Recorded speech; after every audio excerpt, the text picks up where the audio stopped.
Hey, Scott Spears along with you on the exchange here. Second week, we're strictly on the internet, having a lot of fun. Still working out the kinks as you saw there, but we'll get it down.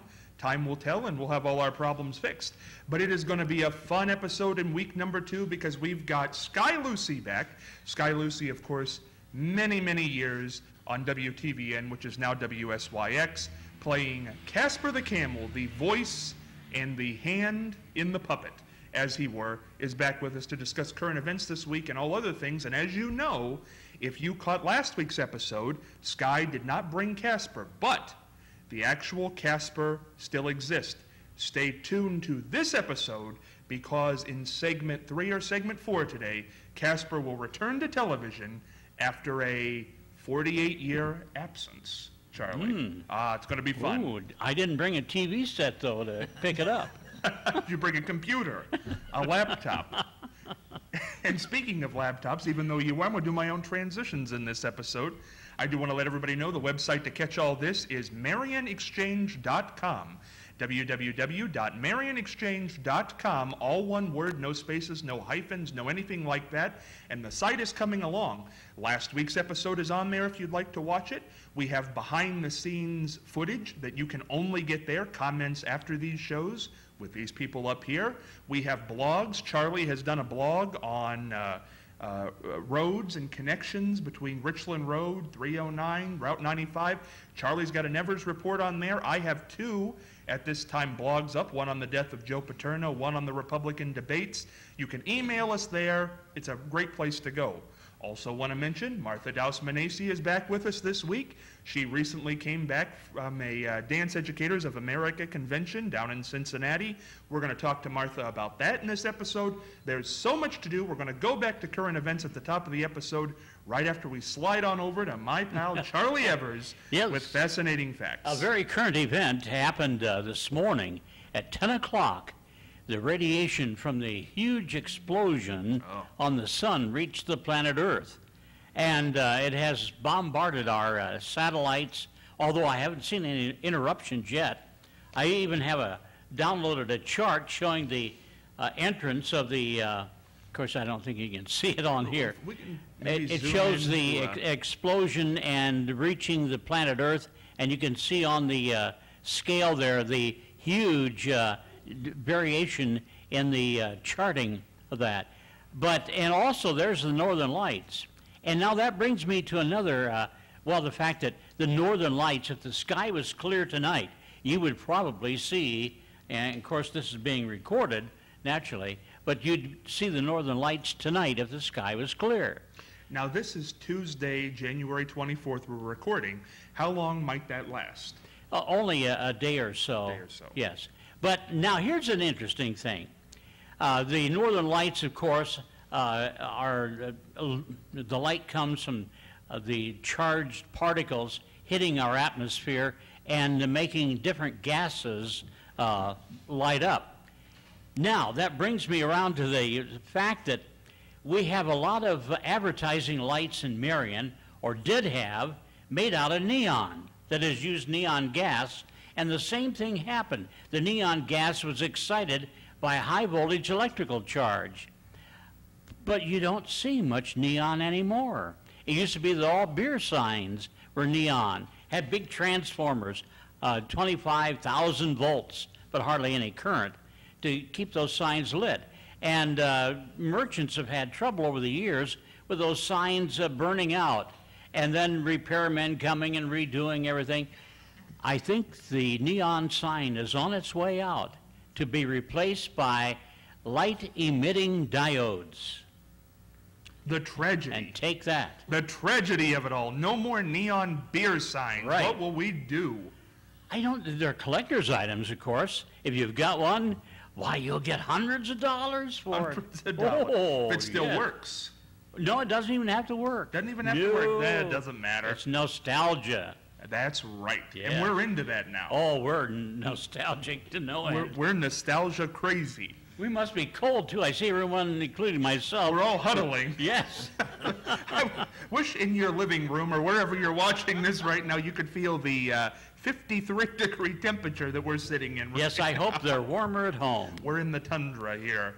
filming this. Marianne, words of wisdom on this exchange episode. Okay, the words of wisdom today. At the end of your life, you will never regret not having passed one more test, not winning one more verdict, or not closing one more deal.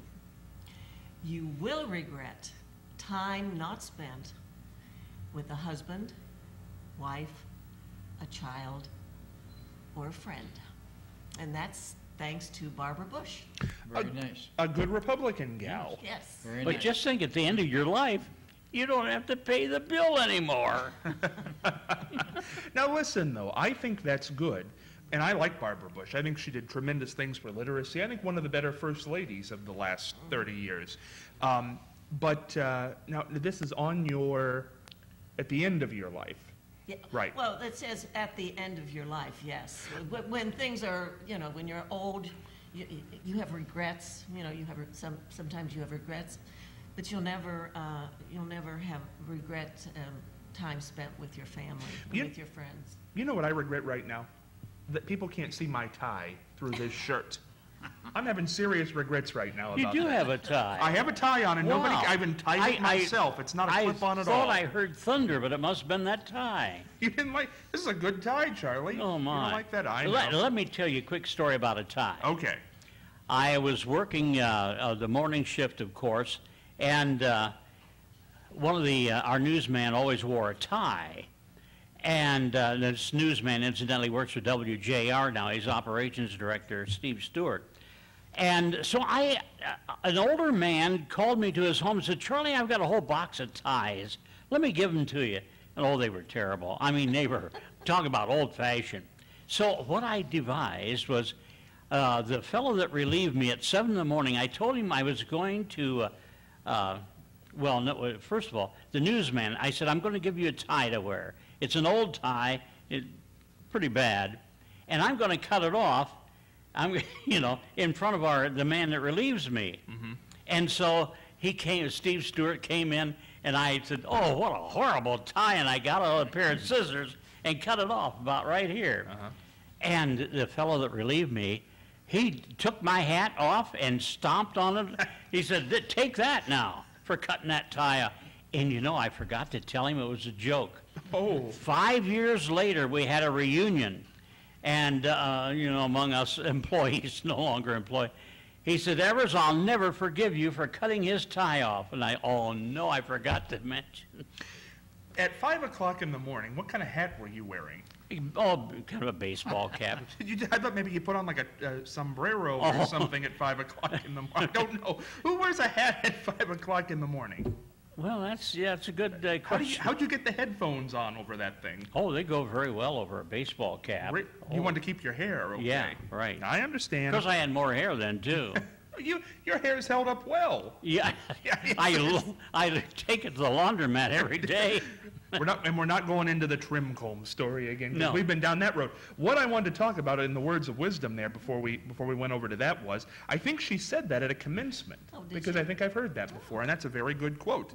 And of course, as I said at the start of the program, Sky Lucy's back. Sky, I hope you had a good time last week, and I hope you'll have a good time this week. Well, I had much fun, and I got some nice comments from people in the area. Only I didn't know, they wanted to know how to get in touch with you. And I didn't know that. I had no clue as to what the address was or anything. So I asked Andy to tell me, and then I can pass it on. That's right. And but the quality of the listener was pretty good. So I think we did okay. And you brought your buddy today, which we're going to unveil later on. I brought Big Fuzzy, and he's here. It's going to be exciting to pull that out later on. And Martha, you've been on hiatus a few weeks. How's everything with you? Just fine. Looking wonderful as always. Well, thank you. You made my day. Sitting in this cold room. I know, Martha, it's cold. Make it. We'll make it. That's right. Let's get into the current events because we've got a lot to talk about, and two that took place right here in Marion. I'm going to bring this up. Charlie's brought this up before. Residents throughout Marion are experiencing a record year for burglaries in the city. The number of burglaries rose from 370 in 2010 to 626 in 2011, according to the Marion Police Department records, an increase of 256. Massillon, a city comparable to Marion, saw an increase of only 39. The trend has spilled over into 2012. From January 11th to January the 18th, there were 15 burglaries reported in Marion to the Marion Police. The rise in burglaries, along with other crimes and drug use, has fostered a feeling of fear in the city neighborhoods that have caused many people to start their own neighborhood watches. Things they did years ago, they're starting again. And just on the wires last week, Marion Food Market, right down on Center Street, found out they were doing some marijuana dealing behind the food market masquerade. Wasn't that K2 bath salts? You know, remember the bath salts that you used to sprinkle in the water? Mm-hmm. I can still smell it. Mm-hmm.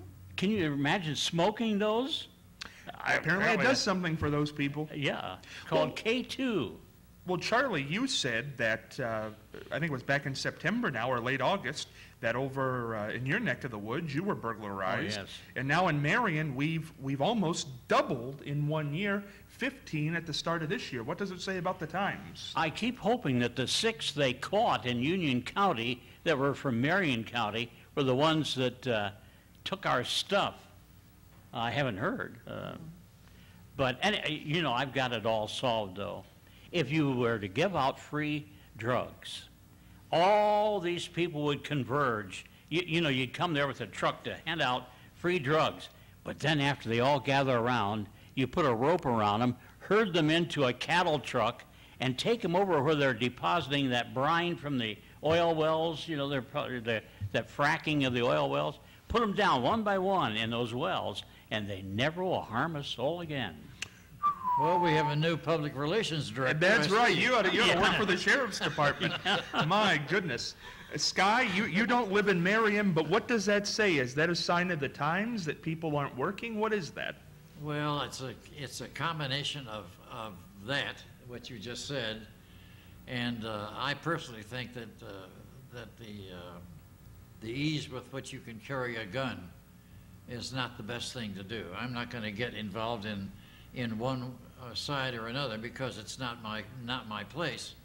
I just think that it's easier to do if you're a convict to carry a piece than it is not. You feel that you have some right to do what you're doing, and of course you don't. Marianne, what do you think? I understand that there's a terrible drug problem in the city and surrounding areas, and I think that definitely is the reason, because drugs are expensive, and if you want a drug, you have to pay for it, and if you don't have the money, you're going to find it someplace else. So I think it's a combination of drugs and a combination of our economy, that maybe some people really do need, money, and they have to steal it. That could be part of it, but I think maybe the major problem is drugs, and I think it's prevalent. Wouldn't shock me. What do you make of this, though? I wanted to sidebar with this before I go down to Martha. This is interesting to me. When Marion had the big cutbacks in the county and the police, or in the city, and the police department and the sheriff's department at the first of the year. Now, I am all for freedom of the speech and freedom of the media, but when you report that, aren't you telling all the crooks that, hey, listen, there are going to be less people on the streets? And when to me, if I was doing the reporting on this, I understand it's a news story. I totally agree with that. It's not biased at all. But if I'm living in Marion, and I'm the mayor, or I'm the county commissioners, or I'm the sheriff, or the Marion police, and I saw that in 2007, we had 370 break-ins. In 2011, we had 626. And at the start of 2012, we're going to have fewer police officers and fewer sheriff's officers. I would not go around parading that fact. And I think that the media should be amenable to say, that's not necessary. We can say cutbacks, but we don't need to say where and why when you've got a problem of that magnitude. Well, I think there's a lot of logic to what you're saying, Scott, and I don't know why. Probably because people need to know that the cutbacks have been made. But you may have a point there. It may be, like you said, just say cutbacks, but not be specific about the police. Well, it's just like to me when a star has something happen to them, or somebody who's known, say, you know, whoever, something has happened. We tell what happens, but we don't give the address. You know, because you know if you give the address, you're opening up a can of worms. Right. And I think if you say specifically sheriff, police, less officers, you're opening a can of worms. Well, I think there are people out there who want to know that because then they want something done about it. They want it not to happen, and they, you know, they feel if it's reported, then maybe there would be some way that they could reinstate those. I see that point of view. Yeah. I see that. Martha, you've been in Marion longer than all your life, longer than any of us, 80 plus years now. Do you get frightened when you hear that burglaries are on the uprise? I sure do. I live by myself and I worry a lot about it. Do you, but you do have a security system. I sure do. Absolutely. Without that, I don't know what I would do.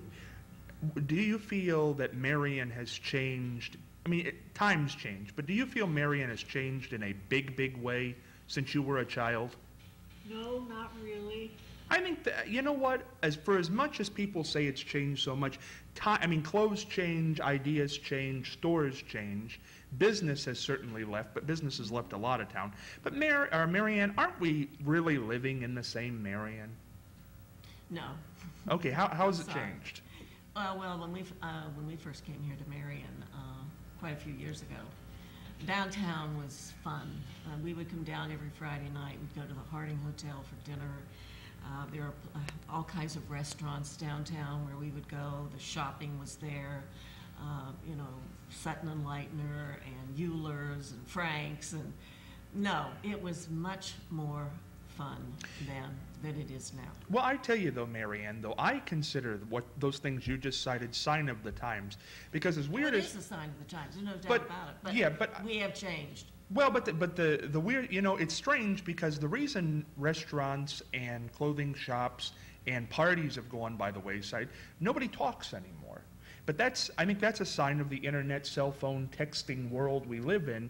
I'm not sure I think Marion, the actual city functions, the officers we have, their morality, the politicians, their morality, the landscape of the city, the things that don't change because of big business and yeah. I mean, obviously you're not going to see somebody walking down the street with bell bottoms anymore. That's a change in the times. You know, their pants are dragging the ground. Well, see, and that's the times. But Charlie, I mean, essentially, I mean, hasn't there? You've said back in the late '70s that there was always a downtrodden group that you appealed to for a lot of things.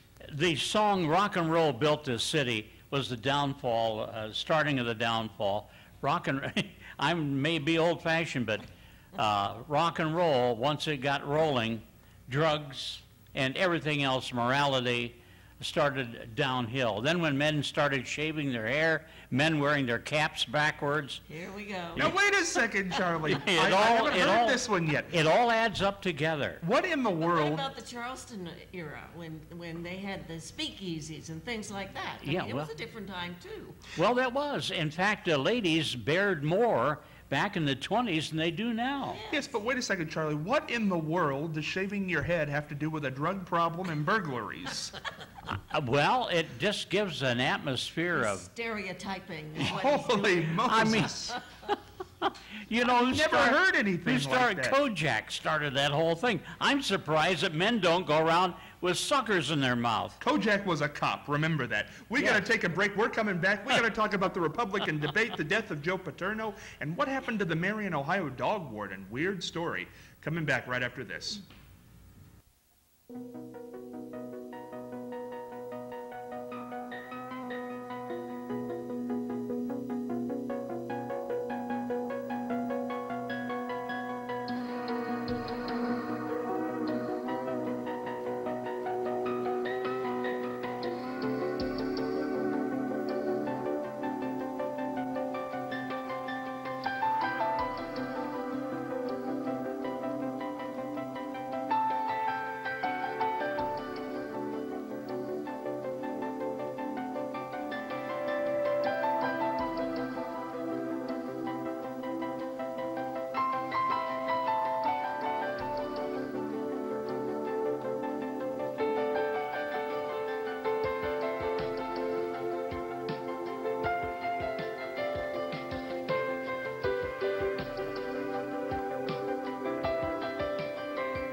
Hey, Scott Spears back with you on The Exchange. Charlie Evers, Mary Ann Michael, Sky Lucy, and Martha Dousman-Nacy. This is a long story. I'm going to tear into it. If you haven't heard about the dog warden, very peculiar story. An investigation of problems in accounting of funds at the county dog pound resulted in no charges being filed against the dog warden, Marion prosecutor Brent Yeager said. Amy Adams, who has resigned from the position and is confused as to why. She said she was given the choice to resign by the county commissioners or they would vote to have her dismissed. She had enjoyed her 4 years with the office, and it was always about the dogs for her. I knew the dogs better than I knew the people, and I knew the books, I guess she stated. Adams said she was given no specifics about exactly what went wrong with her accounting. If there was something done wrong with the books, like they're saying, it wasn't intentional, she said. I've never been trained in the books. Yeager has stated the Board of Commissioners put Adams on administrative leave and asked her to resign.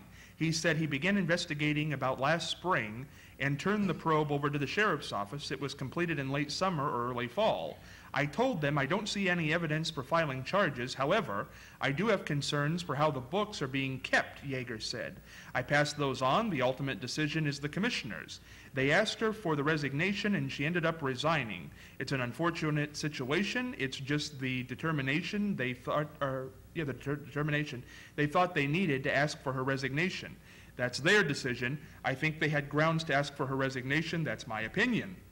Concerns about accounting practices prompted the decision to ask her to resign, Commissioner Dan Russell said. The commissioners felt we needed to go in another direction at this time due to the questions that had arisen. Now, this is what's interesting about this whole story. Sheriff Tim Bailey volunteered to take over the dog pound, and the commissioners unanimously approved that on an interim basis. He assigned Deputy Ryan Zempter, one of 8 deputies that had received a layoff notice in December, to the position. While Zempter would be able to be called on for emergencies for the sheriff's office, he is assigned to the dog warden duties only and will be paid his deputy's wages from the dog and kennel fees that the county has set aside, the county general fund. The investigation had nothing to do with any of the complaints or evidence of neglect or animal abuse. There weren't any of those. The dogs, I think, are in fine shape, as well as the chickens and everything else out there, said Sheriff Bailey. This is strange to me because they said she did something wrong with the books. They won't say exactly what she did wrong with the books. The county prosecutor has said you can't press any charges against her for what she did, but the commissioners asked her to resign. Strange set of circumstances, Mary Ann? Golly, I wouldn't even begin to know how to answer that because it's very confusing to me. I think if you are asked to resign, you should be given a distinct reason why. I mean, what exactly was wrong with the records?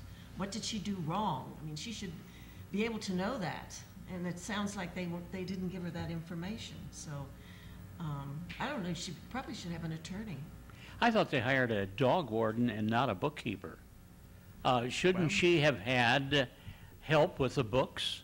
I mean, the main job that she would have would be rounding up dogs, taking care of the dogs, cleaning the kennels. Mm-hmm. Tremendous job. How would you like to go to work every day and have to smell a dog kennel with dozens of dogs? I think she needed help in bookkeeping, to keep track of everything, let alone cleaning up after the dogs. Sky, does it give you any pause that the person who they've appointed to fill this position is one of the recently laid off deputies? Well, not being from your county here, I lack enough information to make a judgment, but I do have a comment, which I don't mean to make it funny, but it was said to me the other day, a gentleman who was laid off, he said, I have a question to ask you. And I said, okay, fine, go ahead. He said, where is the money gone? Why do I have to not work? Why are there less policemen? Why are there less firemen? Why are there places closing?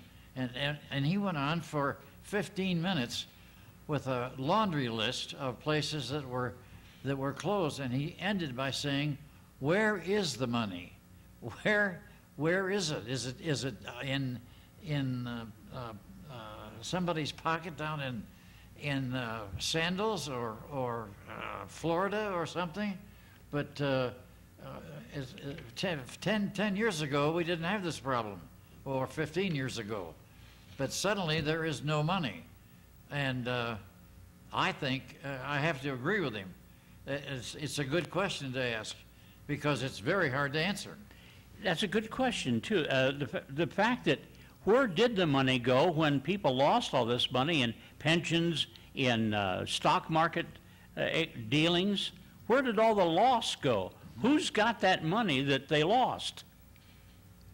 Good question, huh? See, I'm not sure it was ever there.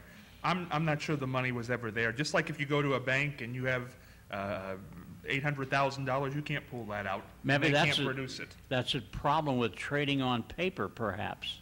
Charlie, any pause in this story to the fact that they filled the position with not a new person, didn't ask for an applicant yet? No, I hope he likes taking care of dogs. I mean, that's good that they're giving him at least something monetarily rather than a straight layoff. Well, let's just turn all the cards over on the table and ask the question: do you think she was pushed out to fill this position for a buddy of the sheriff? I mean, that's no, I don't think you don't so. think? No. Well, I'm not saying it is true, but when you are laid off or you are asked to resign, they say they can't press any criminal charges against you. They can't press any charges against you.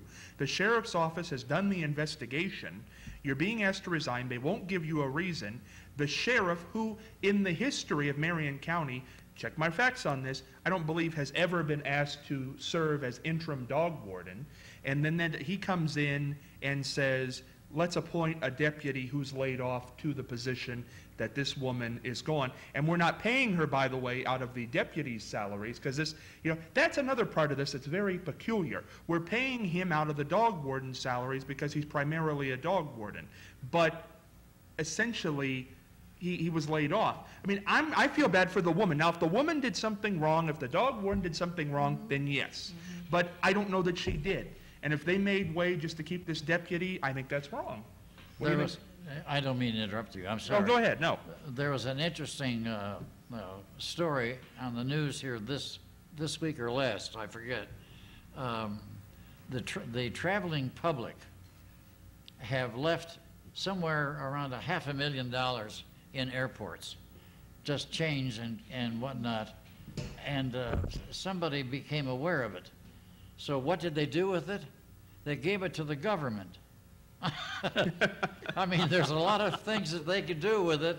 There are orphans and there are all kinds of things, but they gave it to some to split up among the government employees. I thought that was so nice. Yeah, wasn't this money that they took from passengers that they couldn't take aboard the planes? This money was left in the trays. Oh, Those okay. trays that go through where they dump everything. Right.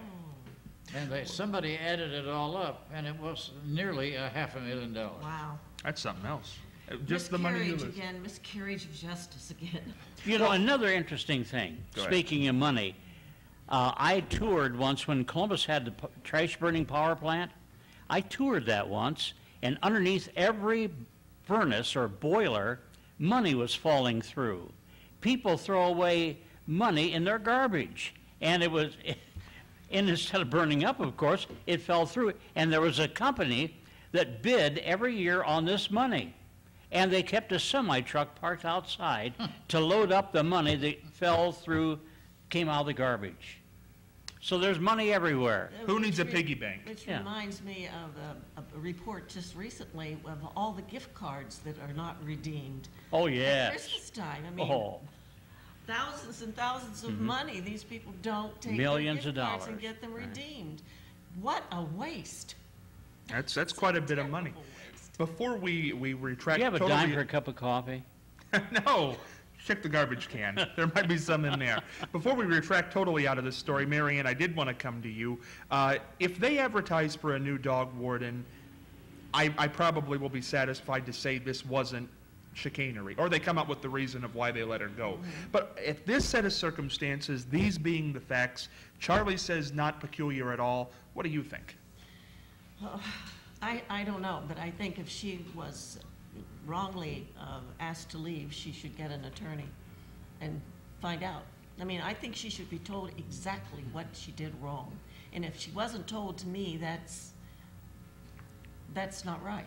Why didn't they advertise for a new dog warden? That's what I want to know. If this lady really did wrong and you really felt that she should have gone, every other time that's happened, they didn't call a deputy. They advertised for a new dog warden. Well, that's true. Why did they do that, But Charlie? well, it's kind of nice, though, giving a deputy a chance to get a little bit of money. Yeah, I that's don't know right.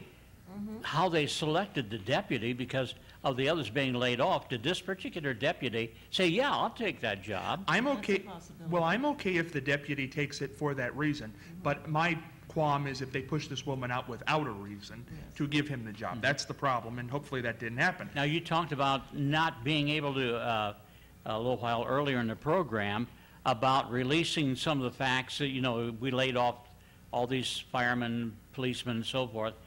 Maybe the media should have reported, dug into, why did they? They should.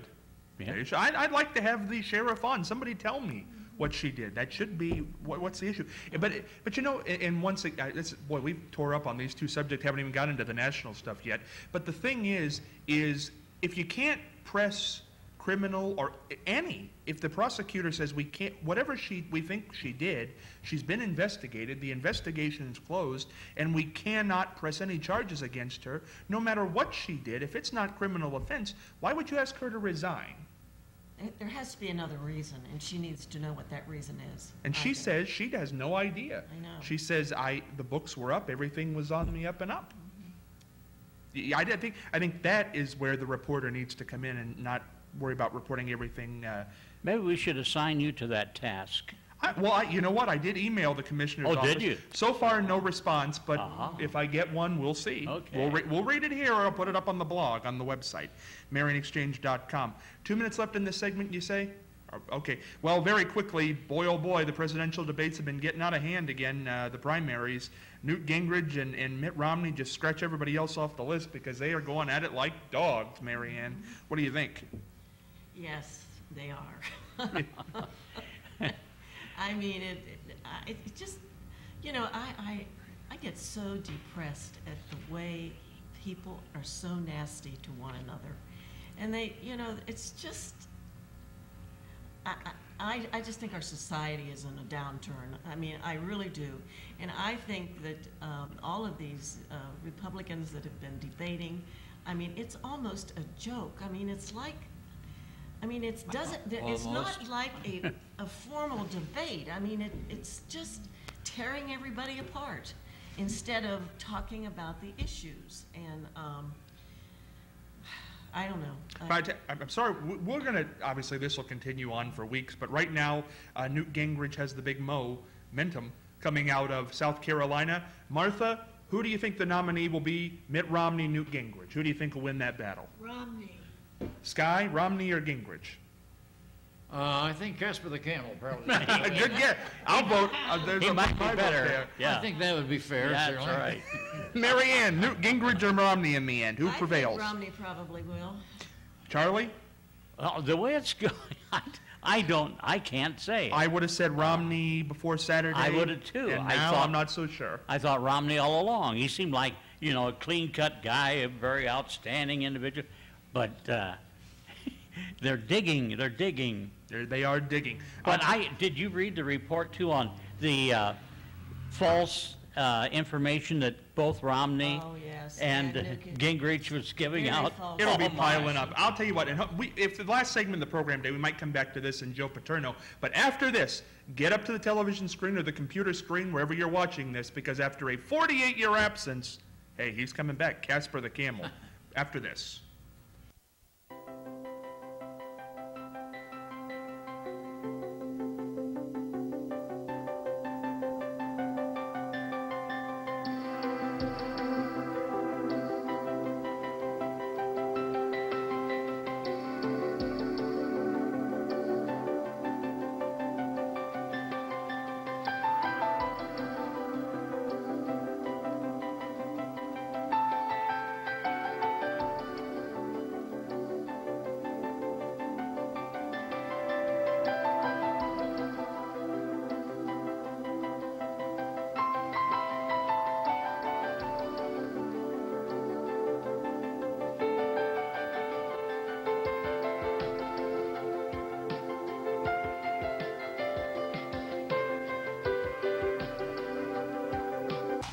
Hey, Scott Spears back with you on the Exchange. We're just flying through it today, but we wanted to do something today that we meant to do last week. But hey, the momentum has built, and today, this is a lot of fun. This is going to be a lot of enjoyment. Sky Lucy, as I said last week, back with us this week, was Casper the Camel on WTVN, which is WSYX now, for 10 years, 1954 to 1964. Since that program went off the air in 1964, I believe Casper came out of retirement in '89 to do a 40th year anniversary special. But since then, this camel, the one and only, has not been around. Well, today he comes back, and it's a great honor to have in studio with Sky, his creator, the one from 1954, 58 years old now, Casper the Camel. Boy, with an entrance like that, I expect a group of chorus girls. No or teleprompters, something. no pages. There he is. There it is. Yeah. Look at that, live and in living color. I will put my hand in it because it's easier to show you. There's a puppet that gave me afternoon laughs back in the Thank you. 50s. I knew somebody was watching. I Yeah, had to find out who it was. That was my big entertainment of the 50s. Wow. We have this. This is the original product that we ordered. I won't go through the whole long story about that, but we had a weekend to come up with a 15-minute program back in the days of Channel 6. And we thought, well, why not do another puppet? A gentleman was leaving who had a puppet for children, and he was reading the New York Times book review and a few interesting things that most kids have to hear and are waiting to hear. And I thought that would be not exactly right. But anyhow, we put this thing together, and I'll get it away from the microphone. We're behind the tissue box there. There we go. I spent my whole life with my arm up in the air, and here I'm doing it again. Look at that. Wow. It looks better. It looks better on television the way it's done. When we got this back from the puppet maker, it was all shiny and like you would find something in a store for a children's party. So we had to mess it up considerably. He's aged though, hasn't he? He really has aged a little bit. Well, I think the hand is aged older. the hand is older and a whole lot harder to handle it. Sky, go through what Casper's made out of. Well, the nose here is paper mache, and the tongue is just a little piece of red paper that was cut. Smiling. The eyes are ping pong balls, just a ping pong ball cut in half, and the eyebrows the artist put on there because he thought it should have Eyelashes. no eyelashes. Yes, I know you love your eyelashes.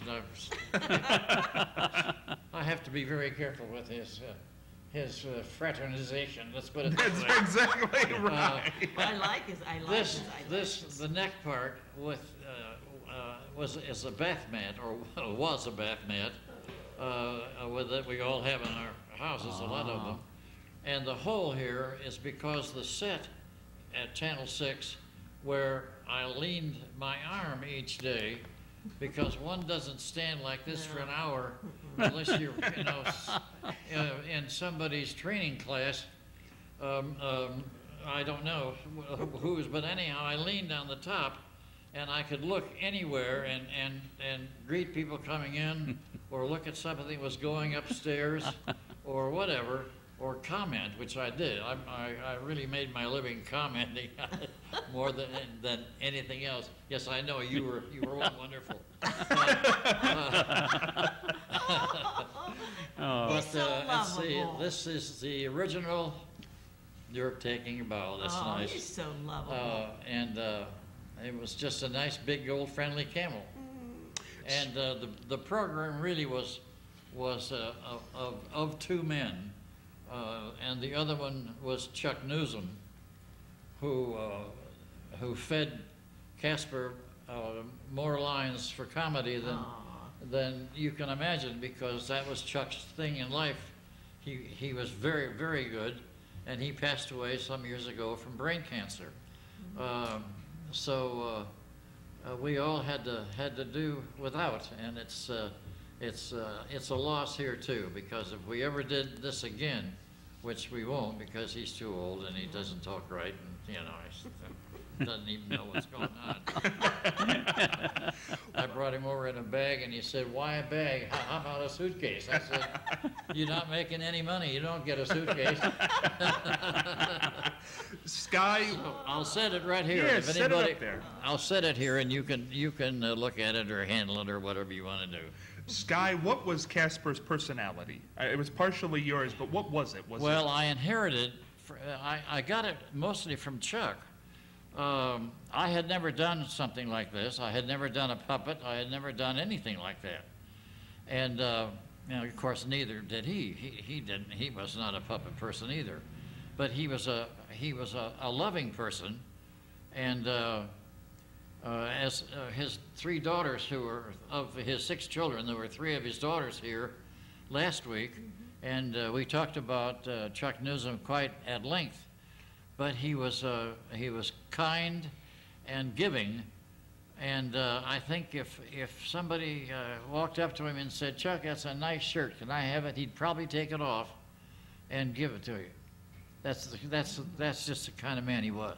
Well, now, did Casper have a different voice, or did you? Yes, the voice was stolen from Red Skelton's program, which I watched or listened to, I guess, back in those days. He had a character named Clem Cadiddlehopper, Oh, sure. and it was do do do do do do do do, something like that, you know. And that was his voice? And well, no, his voice 50 years ago was a little different than it is now. In fact, the whole camel is a little different than it is now. As you can see, that's all that's left. But that was the voice, and the voice was not to scare anybody. No. It was to encourage people to stop by and so forth, and people did. There's great stories about visitors to the program and why they were there, and someday we can talk about that. Yeah, we'll have to. It's great to see Casper. Charlie, before we go to break, you were the one who was around and watched this show religiously. Yes. What was it like to see that thing pop out there a second ago after 48 years? Listen, that brings back so many memories. I can recall so well watching Casper. And my old TV set was so small, and I had to keep adjusting the frames kept going by. And to see him now and to remember, it's just, to me, it's tremendous. We're going to ask Martha about her trip to the Dance Educators of America. We've got more with Casper. We've got the mailbag coming up. Much more here on The Exchange. Don't go away.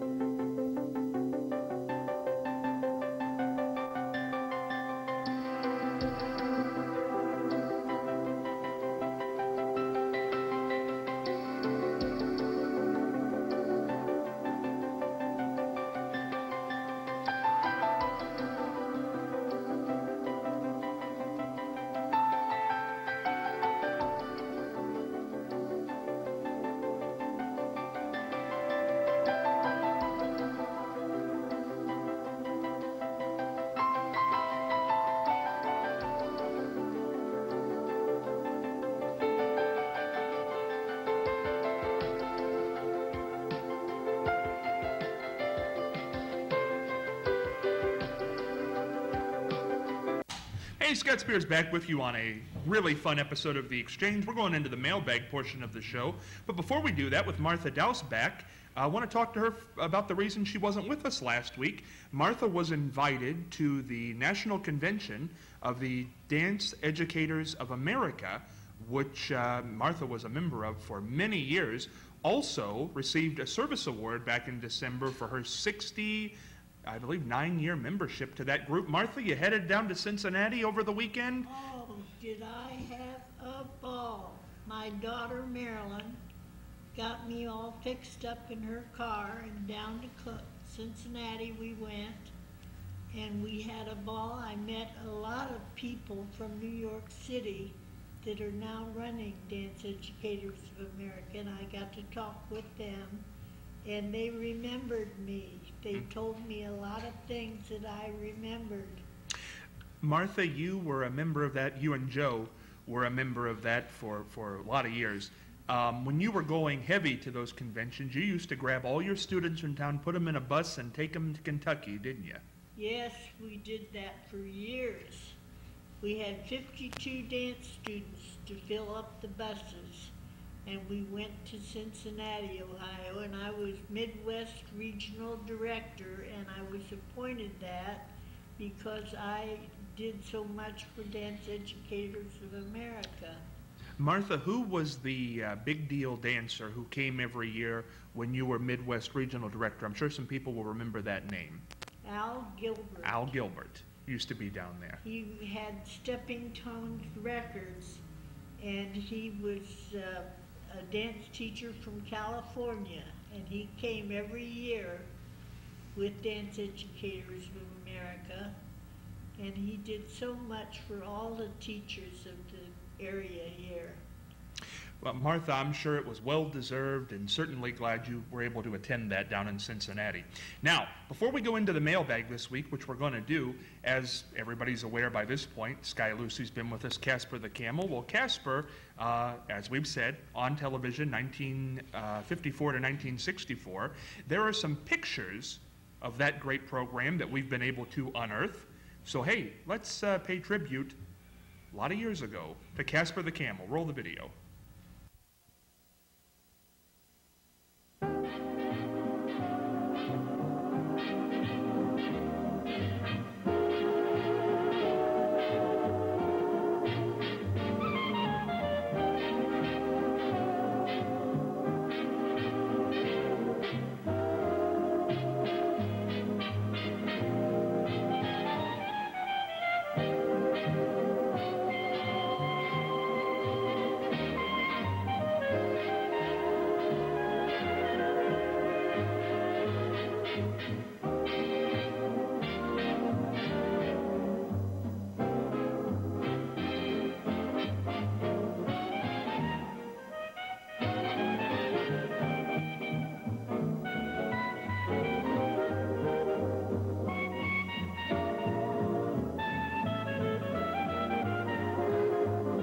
Hey, that was a nice tribute to look at those pictures. Thank you. That's nice. No That's problem. nice. Wanted to make sure we got, we've talked about Chuck so much in the last, Chuck Newsom in the last week. Wanted to make sure we got a picture of there, and Casper in his prime in the black and white days. Oh, it was great to see those shots. Now we're going to go into the mailbag. How much in this segment? How much time? We have a few minutes. Okay. I don't know what that was. You should have saw the director. It was one of these motions. I don't know how many minutes. That was the 6 minutes for two signal. 6 minutes for two signal. I'd toss it to you, and you could do that. Let's dump into the mailbag here this week. If you had to choose the greatest president of the 20th century, whom would you choose, Bob and Marion? Charlie, of the 20th, who was the greatest president? President Roosevelt. Why? Because he Franklin. got us, Franklin Roosevelt. He got us through the war. And I tell you, it's too hard almost to even try to think or how the United States could get rolling so quickly, manufacturing weapons and recruiting men to serve. To me, there's a whole chapter that's not been written. He also created all those social programs that yes. the Republicans don't care for. Social Security, for one. Exactly. Yes. Marianne, greatest president of the 20th. I ditto. Definitely think Franklin Delano Roosevelt. He was such an inspiring president during the terrible time of the war, World War II, and he kept everybody's spirits up.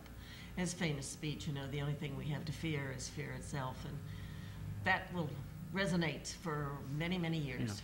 I can still remember hearing him on radio give that speech. I remember that as well as I remember Casper the Camel. I mean, those things really stick out in your mind. I I was only, what, 6 years old, Yeah. 7 years old. Same with me. I looked at my dad when President Roosevelt was speaking. I looked at my dad and thought, you're going to have to go into the war. Now, he didn't. He was a year beyond draft age, but he enlisted. Well, my father was just sick because he was a 4F. 4F. I knew I had the wrong letter. 4F, and because of his eyes, and he just never ever got over that because all of his friends and many of his relatives went to war. Oh, yes. And he didn't, and I know that bothered him constantly. My dad had flat feet. They rejected men with flat feet, but one of the other men in line waiting to be examined physically, told him how he could arch his feet to disguise the fact they were flat. And he did, and it worked. Sky, greatest president of the 20th century. I'll have to agree. Yeah, Roosevelt would be mine. Martha, do you have an opinion? Greatest president of the 20th century? I agree with the people here. You know what's interesting is that when I put this up to an internet vote, I had one person say Eisenhower, which I thought was, I guess I could. He was a good. Good, but I couldn't say greatest of that. Few Kennedys, which is strange, I think. A lot of Ronald Reagans. Yeah, it's interesting to me, the Republicans now refer back to Reagan and not the Bushes. Well, they don't even invite the Bushes to the convention. Yeah, interesting, isn't it? I don't know. You know, I think who's forgotten in that bunch an awful lot, and maybe because he wasn't elected. Ford. Ford did something tremendous to heal this country. You know, he did the pardon, and he knew giving that pardon he would never get elected. I mean, there was just no way, but he did it for the better of the country, I think. Now, you had on, and I wish it had more publicity, the son of the lawyer, the man investigating, or the CIA. Yes, E. Howard Hunt. Yeah, okay. And Howard Hunt mentioned the fact that what's his name? Lyndon Johnson. Yes. Wanted to be president so bad he'd do anything. And apparently he did. And I view in the same category Mr. Newt Gingrich. He is ferociously wanting to be president. Even his own party doesn't want him, though. Right. It's strange. The upper echelon of the Republican Party does not want him. He is not a nice man. I'm sorry. I cannot picture him as president of our United States of America. Marianne. I've never really seen can't. I've never seen somebody get up in a debate and say, "I'm just not going to answer that." I mean, well, that's what a debate is. Answer the thing. I mean, he tossed it at him. I tell you what, jump on the internet, MarionExchange.com. You can submit a question to the mailbag. Email us, scottspears3@gmail.com. All kinds of ways. Facebook, The Exchange Marion. You can get in touch with us and submit a question, and we might answer that right on the air. Going to take a quick commercial break, last one of the show, come back with the final 5 minutes, and talk about Joe Paterno in that short time.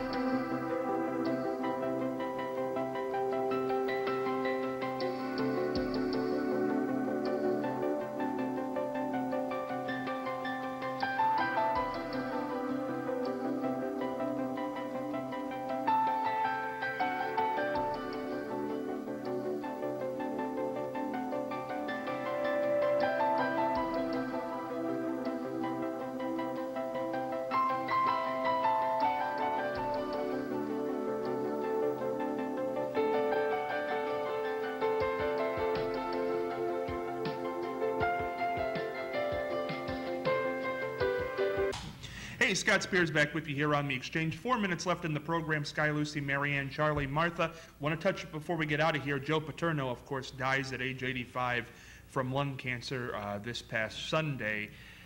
Boy, oh boy, Marianne, every obituary that I saw on television or in the paper, the first paragraph or the first words were, I don't want to say disgraced, but it was of that nature because of the last few months. Well, that's probably what killed him in the end. I mean, he may have lived longer if that hadn't happened, I think, because it was a terrible terrible, terrible thing for him after having such a wonderful record and people adoring him. And of course, they still like him. I mean, the people in Pennsylvania still revere Paterno. They always will because of what he did in the past. And it's a shame that that had to happen.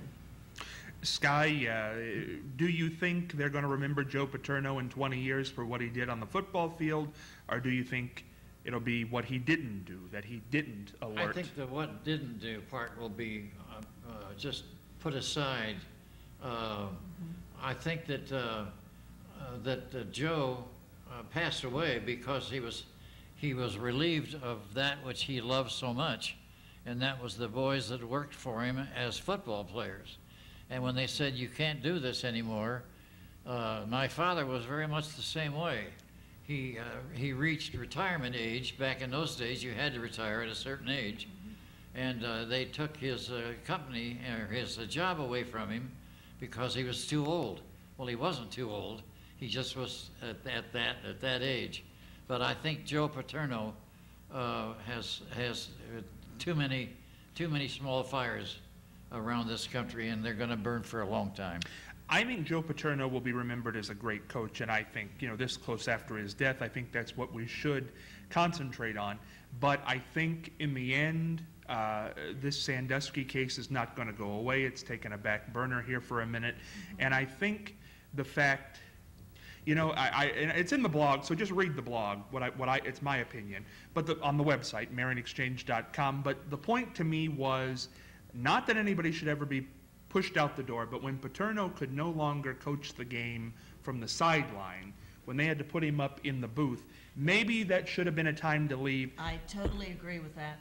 Because I think he let his eyes off the game, and I think it is going to be on his Wikipedia page and in his obituary. It's going to be the headline that he let that go on and he was fired, and that wouldn't have been there had he just left. Right. I think he coached about 5 or 6 years more than what he should have.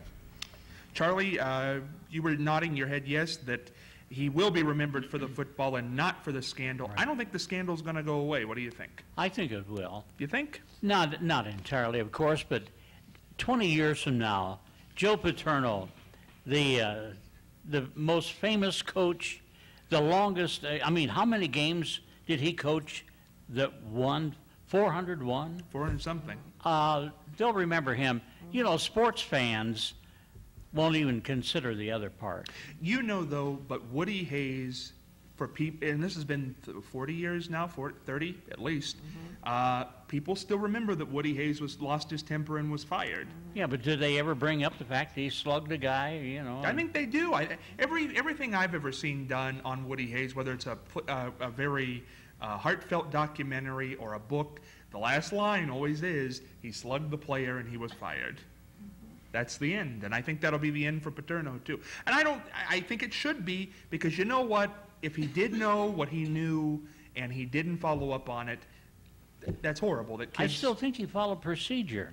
He told his superiors about it, and they should have carried on. Okay. They should have... Right.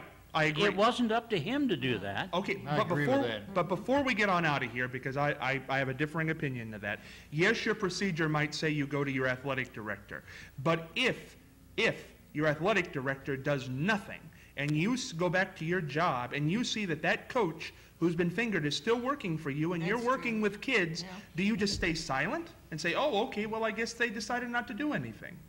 I don't know, he might have reminded his superiors once again. He should have gone back. But can you imagine him going to the police or someone, and the people say, yes, he should have done that. No, he should have gone to his superiors like he did. And they should be reprimanded, if anyone. They were. They were. Yeah. But let me just bring this up on this note as we get on out of here. Charlie, if somebody came to you, and the most horrible, I think aside from rape, child molestation, they're right there together. That's horrible. If somebody came to you and you didn't see it, but they said, Charlie, somebody who works under you is molesting small children, would you just go to the athletic director or your boss and say, hey, I hear this guy's molesting children. You go back to work with that man, you see nothing happen, he never gets fired. Would you just never say a word? Well, let me tell you, I knew of a man told me his son was approached by another man and was in the stage of being molested. So I called the police and told them about this, and they said, oh, he's up to it again, huh? Well, there you go. So what do you do? Well, but did they do anything? I really don't know. I haven't heard any more about the case. So at that point, why didn't you go to your superior and not the police? Yeah. Well, if I told you the background of all this, you'd understand. Well, I'm just saying, because before we get out of here, and I know I was involved in some research, not research, but in some investigative work for someone else trying to pin something on them that a lot of people knew that things were going on, and the police were working with me. Well, I only say this and I think Marianne and I are of the same mind of this, that I only say this now because for what Joe Paterno did not do, because if anybody on that campus could have got something done, it would have been him because of his iconic status. Mm-hmm. For what he didn't do, people need not to go to their superior. They need to go right to the authorities, because if it's false, it's false. Well, they're not going to come after you for doing a false report because you say, I didn't see it, but this is what I suspect. Mm-hmm. Why can't you do that? I wouldn't go to my boss with that, especially for molestation or rape. Now, if somebody ate my cheese sandwich, maybe, but not for rape or molestation. That's big deal stuff. My bosses wouldn't be equipped to handle that. They can't send somebody to jail. You know, I don't know.